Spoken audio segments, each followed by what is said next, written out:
Today we will learn an easy way to add more video and track layers to the timeline in Premiere Pro.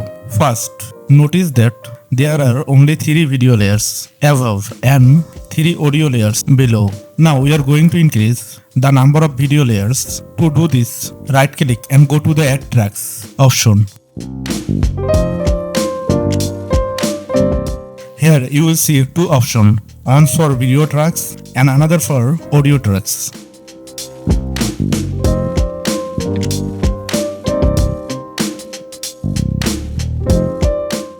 Since we want to add more video layers, we'll increase the number under video to 10 as we want to 10 video layers. And just like that, our 10 video layers have been created. You can follow the same process and add more video layers. To learn more Adobe Premiere Pro video editing tips and tricks like this, check out our others video.